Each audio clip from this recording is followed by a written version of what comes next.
यहाँ पे एग्जाम्पल वगैरह भी, ये एग्जाम्पल भी मैंने दे दिया था। तो ये एक दूसरा एग्जाम्पल है, चाहे तो इसको लिख सकते हैं, ये एग्जाम्पल लिख लीजिए और क्लियर हो जाएगा कि फोर्स का एक वेक्टर दिया है और डिस्प्लेसमेंट का वेक्टर दिया है। तो फिजिक्स का, अब ये देखिए फिजिक्स लगा दी इसमें, मतलब फिजिक्स में कैसे यूज करेंगे इसको। तो एक रूल होता है, टॉर्क निकालना है अगर, तो टॉर्क होता है आर क्रॉस एफ होता है, यानी कि टॉर्क जो है क्रॉस प्रोडक्ट है आर और एफ का, और आर और एफ गिवन है। तो you can find torque by the cross product by simply using determinant. तो सॉल्व करके ये टॉर्क की वैल्यू आ गई। और मैग्नीट्यूड निकालना है अगर, तो obviously root of A X square plus A Y square plus A Z square, वो वाला फॉर्मूला लगा के मैग्नीट्यूड निकाल लिया। तो इस तरीके से ये फिजिक्स में इसका यूज है, तो इसको लिख लीजिए। ये क्रॉस प्रोडक्ट का एक और एग्जाम्पल हो गया।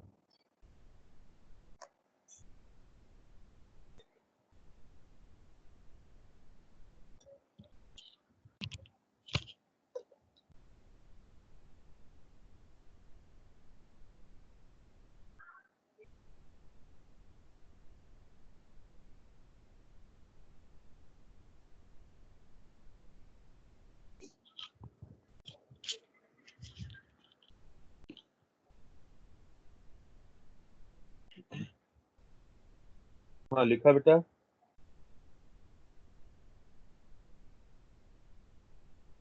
हाँ गलन हो रहा है। यस सर, लिख लिया। ओके, ये स्पर्श को क्या हुआ, फिर चला गया ये।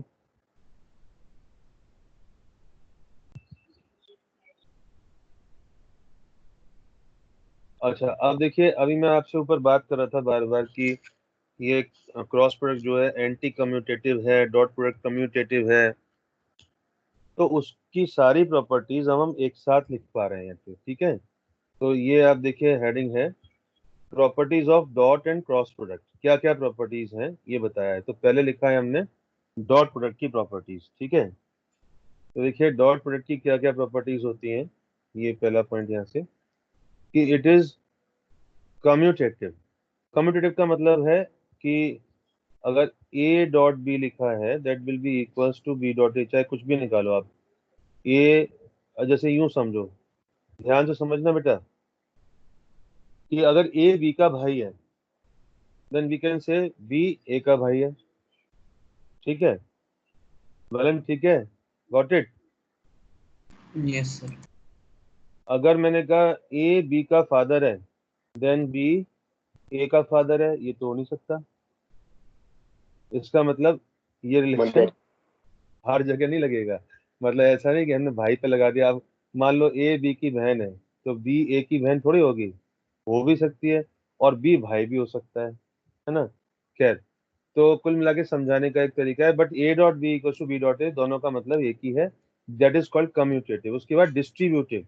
डिस्ट्रीब्यूटिव का मतलब है अगर ए को डिस्ट्रीब्यूट, डॉट लगाया, डिस्ट्रीब्यूट कर रहे हैं बी प्लस सी पे, तो सीधे सीधे ये तो आपने पढ़ा होगा मेरे ख्याल से लोअर क्लास में, मैथ्स में कहीं ना कहीं ऐसा कुछ मुझे याद है दिया रहता है कि ए डॉट को बी पे, जैसे कि एक्स इंटू 5 + 3 लिखा है, तो 5x + 3x ऐसे लिख सकते हैं ना। तो A dot B plus A dot C, this is called distributive, यानी ए जो है बी और सी पे डिस्ट्रीब्यूट हो गया। इसका दूसरा, अच्छा एक देखिए, एक बात यहाँ पे लिखी हुई है, यहाँ पे मैं आपको बता दूं, डॉट और क्रॉस प्रोडक्ट के लिए बहुत ही इंपॉर्टेंट एग्जाम्पल दिया हुआ है ये वाला।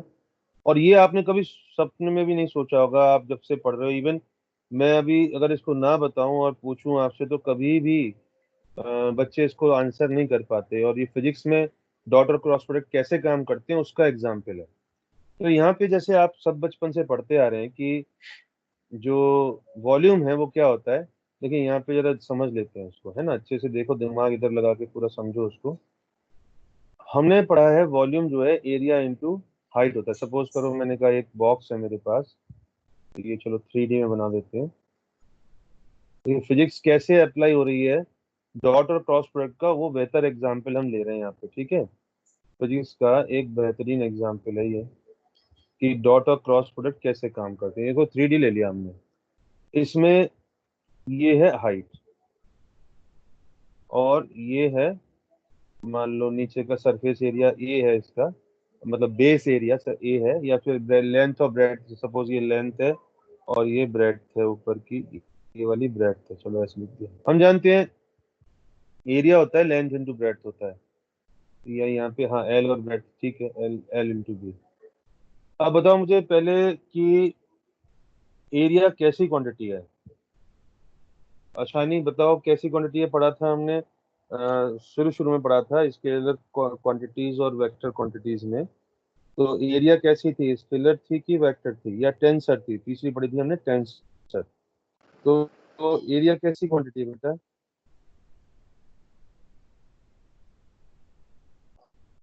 अच्छा नहीं, बोलो बेटा, रिस्पॉन्ड करो। Sir vector quantity. वेक्टर है, ठीक है, वरुण ने हमें सही बताया, लेकिन आसानी क्यों नहीं बोल रही है। तो एरिया वेक्टर है। अब अगर वेक्टर है तो एरिया की डायरेक्शन क्या होगी, कुछ ना कुछ डायरेक्शन होगी। तो आप याद रखिए डायरेक्शन हमेशा जो सरफेस होता है उसके परपेंडिकुलर होती है। फॉर एग्जाम्पल, अगर जैसे आपकी जो कंप्यूटर की स्क्रीन है उसका एरिया वेक्टर आपकी तरफ है और स्क्रीन के पीछे वाली साइड का एरिया वेक्टर उसके पीछे की तरफ है। मतलब जैसे आपने अपना एक हाथ जो है सामने रखा हुआ है, तो आपका जो पाम है, पाम वाली साइड का एरिया वेक्टर मान लीजिए आपके सामने हाथ है तो आपकी तरफ है, और पाम के पीछे वाले हिस्से का एरिया वेक्टर उसके अपोजिट डायरेक्शन में है। या आप कमरे में बैठे हैं तो कमरे के आपके लेफ्ट में एक दीवार है, राइट में एक दीवार है, तो लेफ्ट वाली दीवार का एरिया वेक्टर उसके सरफेस के परपेंडिकुलर राइट की तरफ होगा और राइट वाली दीवार का लेफ्ट की तरफ होगा। तो कहने का सेंस है यहाँ पे एरिया वेक्टर है। वेक्टर कब होगा, जब ये दोनों, देखो हमने रूल पढ़ा था scalar into vector equals to vector. तो इसमें से एक स्केलर एक वेक्टर हो ऐसा हो नहीं सकता क्योंकि दोनों ही लेंथ है। तो या तो दोनों को वेक्टर लो, तो फिर अगर दोनों को वेक्टर लिया तो जाहिर है कि फिर ये क्रॉस प्रोडक्ट होगा, इसलिए मैंने बीच में क्रॉस लगाया है, तो एरिया वेक्टर हो जाएगा। क्रॉस प्रोडक्ट में हमेशा रिजल्टेंट कंपल्सरीली वेक्टर होता है, तो एरिया वेक्टर हो गया, ठीक है। अब आप बचपन से पढ़ते आ रहे हो वॉल्यूम कैसी क्वांटिटी है, वॉल्यूम कैसी क्वांटिटी है, स्केलर है कि वेक्टर है, बताओ अग्नि।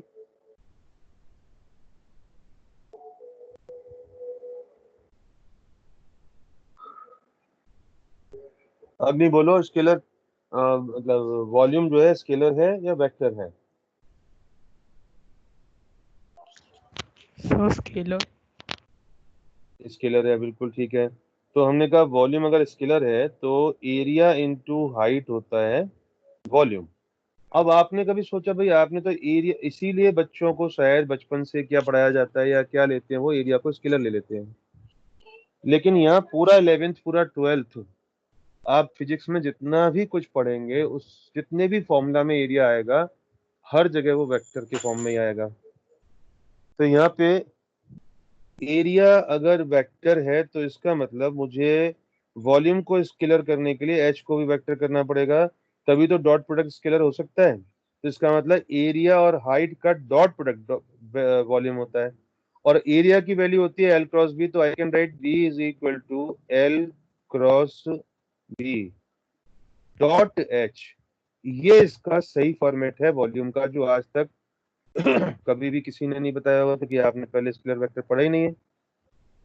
बट अगर मैं इसको और एलोबरेट करूं तो अब देखिए, आप जरा ध्यान दीजिएगा, b is equal to A cross B क्या होता है भैया, ए बी साइन थीटा होता है, तो L into B sine theta. अब साइन थीटा क्या होगा, साइन थीटा एल और बी के बीच में 90 डिग्री का एंगल है, तो साइन 90 यानी कि 1, और into N cap, N cap की जगह क्या आएगा, ए कैप, इनटू आएगा ये क्या था हमारा एच। अब इन दोनों का डॉट प्रोडक्ट निकालना है आपको, तो हम लिखेंगे एल बी साइन 90 वन हो गया, वन हो गया। अब देखो ये दो वेक्टर है मेरे पास, एरिया वेक्टर, जैसे कि हम ये बार बार आपसे कह रहे हैं ए डॉट बी क्या होता है, ए डॉट बी होता है ए बी कॉस थीटा।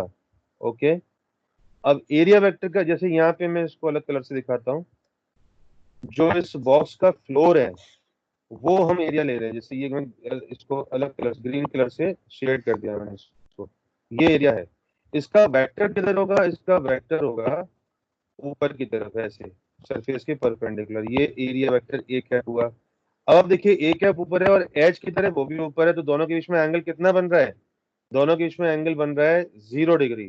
तो मैं लिखूंगा यहाँ पर, ये तो 1 हो गया। अब यहाँ पे लिखूंगा ए का magnitude, A B cos theta क्या होता है? ए का मैग्नीट्यूड बी का मैग्नीट्यूड। ए कैप का मैग्नीट्यूड यूनिट वेक्टर तो 1 होगा, बी कैप का मैग्नीट्यूड एच होगा, इनटू इनके बीच में एंगल 90 है, तो कॉस सॉरी 0 है तो कॉस 0। कॉस 0 क्या होता है? 1 होता है। तो क्या बचा? L into B into H. और आप यही तो लिखते थे बचपन से, length into breadth into height. अब आप कहेंगे कि ये तो हमने बचपन में 6 क्लास में पढ़ लिया था, तो आप अभी क्या पढ़ा रहे थे? क्यों फालतू में टाइम पास कर रहे थे? तो बलन टाइम पास करना ही तो पढ़ाई होता है, हम टाइम पास कर रहे थे। बताओ कुछ सीखने को मिला इसमें? ये टाइम पास हुआ हमारा। यस सर, बचपन टाइम में पास तुमने अच्छा जो, होता है, यही सीखने को मिला। हाँ बचपन में तो पढ़ लिया था, फिर अब दोबारा क्यों पढ़ा? तो दोबारा इसलिए पढ़ा कि आपको वेक्टर का डॉट और क्रॉस प्रोडक्ट समझ में आए, और शायद समझ में आ गया होगा अगर आपने थोड़ा गौर किया है तो, है। चलो वापस है। तो यहाँ पे हम आ गए। अब देखिए यहाँ पे ये हमने बता दिया, लिख लीजिए उसको। वैसे तो यहाँ ज्यादा अच्छा बताया है, आप ये पूरा लिख सकते हैं वॉल्यूम के लिए। वॉल्यूम कैसे समझाया है, नोट कर लिया तो आगे बढ़े। नोट, अब देखिए मैं सबकी कॉपी बराबर चेक करूंगा, ये ध्यान रखना। ये चैप्टर खत्म होने के बाद जब ये यूनिट 2 चल रही है काइनेमेटिक्स, कॉपी की पूरी पीडीएफ चाहिए मुझे, ए टू जेड। एक भी चीज छूटनी नहीं चाहिए, मैं बता रहा हूँ आपको। कोई भी चीज छूटनी नहीं चाहिए मुझे सब चीज चाहिए रिटर्न में। और आज मैं इसकी वेक्टर की वर्कशीट डालूंगा एक, अब आप कर पाओगे क्योंकि ये लास्ट टॉपिक है वेक्टर का। क्रॉस प्रोडक्ट हो गया मतलब सब कुछ आ गया, अब खाली नोट्स लिखवाने हैं मुझे इसमें, नोटे लिखवाने हैं। लिख लिया क्या? बता दीजिए, आगे बढ़े। Sir 1 sir minute. एक मिनट। हम्म,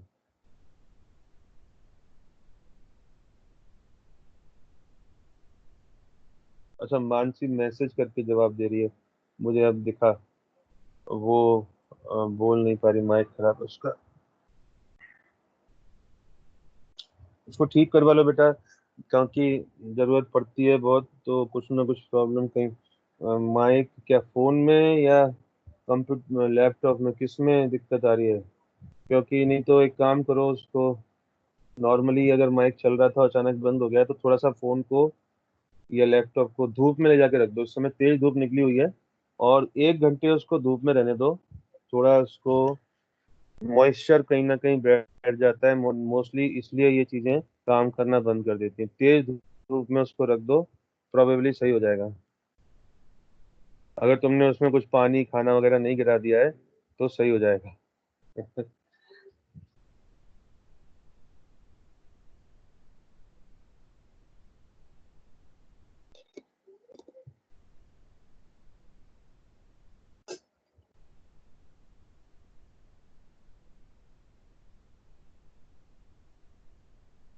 एक बार मेरा पीसी जो है खराब हो गया, तो काफी दिन तक खराब पड़ा रहा, मतलब 1 महीना 2 महीना से भी ज्यादा हो गया, 2 ढाई महीना में। एक दो लोगों को बुलाया कि भाई देख लो आके, आते ही नहीं, बड़ा नखरा करते हैं। तो बड़ी मुश्किल से एक बंदा आया, और पता है वो क्या क्या क्या खराबी थी उसमें? मैंने देखा उसने क्या किया, जो पीसी होता है उसका पीछे जो ढक्कन होता है, मतलब जो डेस्कटॉप बोलते हैं उसको, वो खोला उसने। और वो भी मैं भी उसको खोल के, कई बार क्या होता है जैसे यहाँ मुंबई में बारिशों में मॉइस्चर बहुत ज्यादा हो जाता है, उसकी वजह से मोस्टली ज्यादातर इलेक्ट्रिकल डिवाइस जो है वो इफेक्ट होती है। जैसे टीवी भी कई बार इसी वजह से काम करना बंद कर देती है, कुछ भी हो सकता है, क्योंकि आईसीज के ऊपर धूल जम जाती है। और वो जब मॉइस्चर ज्यादा होता है तो मॉइस्चर उस धूल को हार्ड कर देता है, और हीट जो है पास नहीं हो पाती, तो कई बार आईसी जल भी जाती है। ऐसा भी होता है, ये मॉइस्चर की वजह से बहुत प्रॉब्लम होती है। तो वो जो है, मैं क्या करता हूँ, कंप्यूटर में जैसे रखा हुआ है वो, उसमें 1 साल में 6 महीने में एक बार उसको, जो वैक्यूम क्लीनर होता है उससे एयर प्रेशर डाल के पूरी एयर से उसकी धूल मिट्टी क्लीन कर देता हूँ। तो उससे क्या है, वो परफेक्ट हो जाता है, काम बढ़िया करता है, उसकी एफिशिएंसी भी बढ़ जाती है। क्योंकि धूल जो है वो हीट को कंडक्ट नहीं होने देती है और उसकी वजह से प्रॉब्लम्स आने लगती हैं। तो उसमें क्या था कि पीसी उसने खोला और खोल के जो मदरबोर्ड होता है ग्रीन वाला, आपने देखा है कभी पीसी खोल के? बताओ गर्व कुमार, देखा होगा तुमने पीसी वीसी खोला है कभी? सब मम्मी ने सर अलाउ वो नहीं मम्मी ने एक मना दो कर बार दिया? देखा सर अंदर, हाँ एक दो बार देखा है सर अंदर। किया। हाँ, खोलते रहना चाहिए। बचपन में हम बड़ा पीसी को खोल के उसकी हार्ड डिस्क निकाल के एक दोस्तों के घर ले जाते थे, क्योंकि उस समय सीडी और पेन ड्राइव नहीं थी। अपना डेटा दूसरे को देना है तो उसको हम बड़ी फ्लॉपी ड्राइव बोलते थे। हार्ड डिस्क खोल के अपने अपने दोस्तों के यहाँ जाके शेयर करते थे डेटा, एक्सटर्नल बना लेते थे उसको, इंटरनल हार्ड डिस्क को एक्सटर्नल की तरह यूज कर लेते थे। या फिर अंदर कंप्यूटर में एक एक्स्ट्रा पोर्ट होता है, उसमें हार्ड डिस्क लगा देते थे, तो एक कंप्यूटर में दो हार्ड डिस्क हो जाती थी। ऐसा हमने बहुत किया है। तो उसने खोला, खोल के मदरबोर्ड पे दो पिन लगी हुई थी। पिन मतलब जैसे कि पतली सी रॉड्स, छोटी सी, मतलब एलिमिनेटेड, ऐसे कि ऐसे करके मान लो कि वो पता नहीं उनका पर्पस, जैसे आर्क होते हैं ना, जैसे कि दो रॉड लगी हैं मान लीजिए, और ऐसे करके एक लगी है, ऐसे करके एक लगी है, और इनके बीच में अगर वोल्टेज लगा दिया जाए तो इनमें स्पार्किंग होने लगेगी, ऐसे बीच में थंडरिंग होने लगेगी, ऐसा लग रहा था, ऐसे करके थंडरिंग होने लगेगी अभी। तो ऐसे दो रॉड्स पिन सी लगी हुई थी, बहुत पतली सी पिन थी। उसने भी पहले पूरा चेक किया, रैम निकाली, रैम को रबर से साफ किया। ये सबसे बड़ा तरीका होता है, आपका कभी कंप्यूटर काम ना करे, रैम निकाल के, और जो आपकी पेंसिल बॉक्स में रबर होती है जिससे इरेजर, उससे उसको हल्का हल्का रब रब कर दीजिए, आप देखिए फर्स्ट क्लास चलेगा कंप्यूटर, कितनी बार ऐसे ठीक ठीक हो जाता है। और यही मोस्टली प्रॉब्लम्स आती हैं, क्योंकि मदरबोर्ड अगर एक बार खराब हो गई कोई आईसी, तो वो तो ठीक होना नहीं, रिप्लेस ही होगा। तो वो कब बस सब कुछ कर लिया, उसके बाद भी नहीं चला, तो उसने क्या किया, बस उसको ऑन करके इन दोनों पिन को एक दूसरे हाथ में मेटल की, जैसे वायर होता है ना, वायर या कुछ भी मेटल की पिन ली, जैसे हेयर पिन लेके इन दोनों को एक साथ टच कर दिया, हल्का सा स्पार्क हुआ और कंप्यूटर ऑन हो गया, अब तक चल रहा है।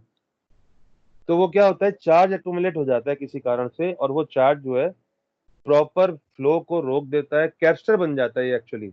अगर इसके बीच में चार्ज इकट्ठा हो गया, यहाँ पॉजिटिव या नेगेटिव, तो ये कैप्स्टर बन जाएगा और सर्किट में डीसी डीसी करंट होती है कंप्यूटर में, उसको ब्लॉक कर देता है और वो ऑन नहीं होगा। ऐसी बहुत सारी प्रॉब्लम आने लगती है। तो प्रॉब्लम कोई बहुत छोटी सी ही होती है मोस्टली, ऐसी कई बार आप उसको थोड़ा सा एफर्ट करके ठीक कर सकते हैं, और ये सब चीजें बच्चों को स्कूल में सिखाई जानी चाहिए।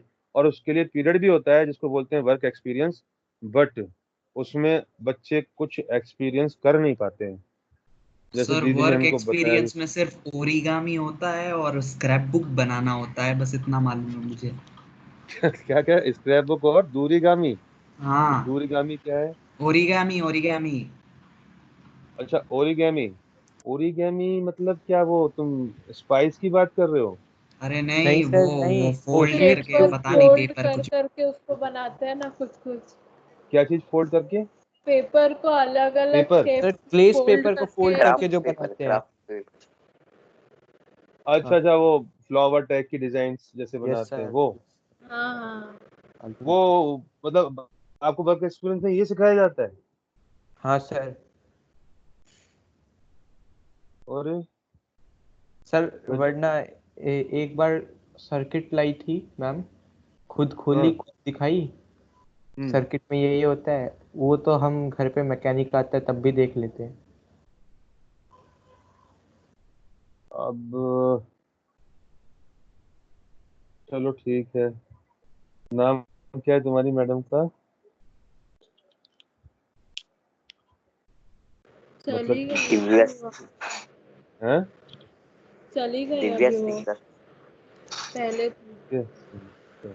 अच्छा, रिटायर हो गई क्या? रिटायर अच्छा नहीं हुई है, केवी आईआईटी से चली गई। ट्रांसफर अच्छा। होती है, ट्रांसफर। ओके, चलो कोई अच्छा टीचर मिले आपको, ईश्वर करे। तो आगे देखिए, ये प्रॉपर्टी चल रही है डॉट प्रोडक्ट की। तो कम्यूटेटिव हो गया, डिस्ट्रीब्यूटिव हो गया, फिर है नॉट एसोसिएटिव। ये एसोसिएटिव नहीं होता है, ये गलती बहुत सारे बच्चे करते हैं। एसोसिएटिव का मतलब क्या है एक को दूसरे में मिक्स करना। जैसे कि आपने 10th में एक रूल पढ़ा होगा कि मान लीजिए एक बीकर में पानी है और इसमें हमको सल्फ्यूरिक एसिड डालना है, ठीक है, बोतल से सल्फ्यूरिक एसिड डालना है, मतलब डाइल्यूट करना है सल्फ्यूरिक एसिड को। तो ये मान लीजिए सल्फ्यूरिक एसिड की बोतल है, तो सल्फ्यूरिक एसिड डाल रहे हैं। दूसरा तरीका है, बीकर में सल्फ्यूरिक एसिड है और इसमें पानी डाल रहे हैं। तो क्या अंतर है दोनों में? भाई सल्फ्यूरिक एसिड में पानी मिलाओ या पानी में सल्फ्यूरिक एसिड, होगा तो डाइल्यूट ही ना। कोई अंतर है क्या दोनों में?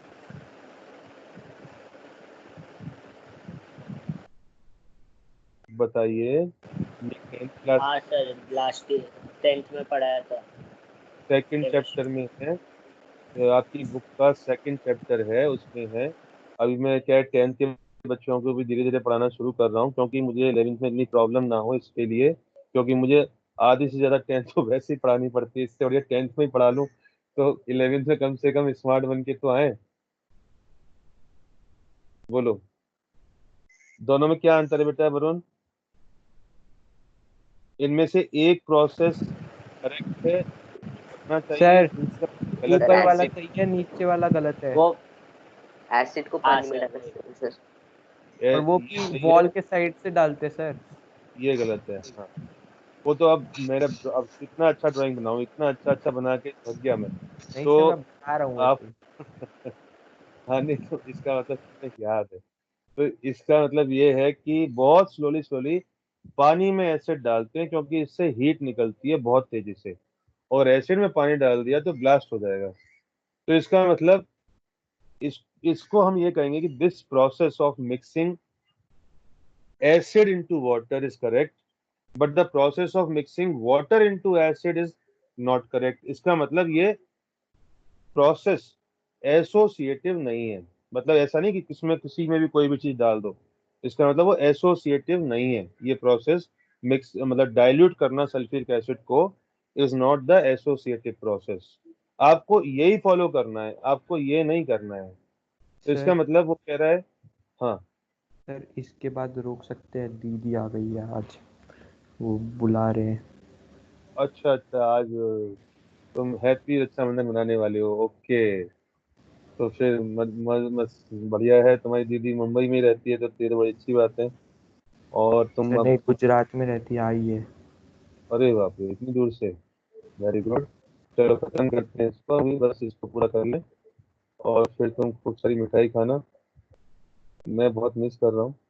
तो अभी लास्ट में देखिए, इट इज नॉट एसोसिएटिव, मतलब अगर हमने लिखा A dot B dot C, जैसे ये लिखा हुआ है, इसका मतलब क्या है? इसका मतलब है पहले आप बी में सी को डॉट करेंगे, बी और सी का डॉट प्रोडक्ट निकालेंगे, उसका जो रिजल्ट होगा वो ए में डॉट प्रोडक्ट से आपको सॉल्व करना है। जबकि यहाँ पर आपने क्या किया, पहले ए को बी के साथ डॉट प्रोडक्ट से निकाला और उसके रिजल्टेंट को आपने सी के साथ डॉट किया। तो आप देखिए ये दोनों इक्वल नहीं है। क्यों? बिकॉज बी और सी का जो डॉट प्रोडक्ट होगा वो स्केलर हो जाएगा, मतलब इसमें डायरेक्शन नहीं होगी। तो यहाँ पर जो रिजल्टेंट आएगा उसमें जो डायरेक्शन होगी वो एक ही डायरेक्शन ही होगी। और इस मैग्नीट्यूड भले ही दोनों का सेम हो, यानी एलएचएस और आरएचएस में मैग्नीट्यूड में भी सेम, बट डायरेक्शन एलएचएस में ए की आएगी और आरएचएस में डायरेक्शन सी की आएगी, क्योंकि ए और बी का जो डॉट प्रोडक्ट होगा वो स्केलर हो जाएगा। तो केवल सी बचेगा जिसमें वेक्टर है, वो उसमें डायरेक्शन है। तो इसका मतलब हो सकता है ए की डायरेक्शन ईस्ट हो, सी की डायरेक्शन वेस्ट हो। इसका मतलब ये दोनों इक्वल नहीं होंगे, इसलिए हमने कहा कि इट इज नॉट एसोसिएटिव। और फिर एक बात लास्ट में यहाँ पे एक पॉइंट लिखा है कि वेक्टर ए का उसी वेक्टर से अगर डॉट प्रोडक्ट कर दिया जाए तो सीधे सीधे ए स्क्वायर आ जाएगा। जैसे कि मैंने कहा, मान लीजिए मेरे पास कोई वेक्टर है पी, तो simply P dot P will be equal to P square. या फिर जैसे मैंने कहा वेक्टर ए का होल स्क्वायर, वेक्टर ए का होल स्क्वायर, ध्यान दें, वेक्टर ए का whole square will be simply A square. Vector हट गया, मैग्नीट्यूड आ गया। ऐसे देखिए आई का स्क्वायर, आई कैप का, या आई डॉट आई, अभी हमने निकाला था आई डॉट आई क्या था you can write it I का स्क्वायर, और आई क्या क्या है 1, तो 1 का स्क्वायर 1 ही रहेगा, तो आई डॉट आई 1 निकाला था हमने। और अगर आप यहाँ से लिखना चाहें तो देखिए ये लिख सकते हैं कि भाई p का स्क्वायर, तो p will be equal to what, that is p dot p का पावर हाफ, ऐसे लिख सकते हैं। और यहाँ कुछ एग्जाम्पल और दिए हुए हैं ये वाले, ये भी आप नोट कर लें कि power equal to force, pressure equal to force upon area. आप देखिए इसमें फोर्स भी वेक्टर है और एरिया भी वेक्टर होता है, तो क्रॉस मल्टीप्लाई करके लिखेंगे तभी आपकी इक्वेशन सेटिस्फाई होगी। यानी कि हम ये दिखा रहे हैं कि एरिया आप फिजिक्स में जहां भी लेंगे वो वेक्टर के फॉर्मेट में आएगा, चाहे वो यहाँ हो, चाहे ये फॉर्मूला 12th में आएगा, ये फ्लक्स होता है, मैग्नेटिक फ्लक्स बोलते हैं इसको, बी डॉट ए, और ये पावर का दूसरा फॉर्मूला है, power equal to force into velocity, तो ये डॉट प्रोडक्ट है तो स्केलर हो गया। तो ये कुछ एग्जाम्पल है एरिया इंक्लूड किए हुए इक्वेशंस के, उसमें ये बताने की कोशिश की है कि एरिया हर फॉर्मूला में वेक्टर है।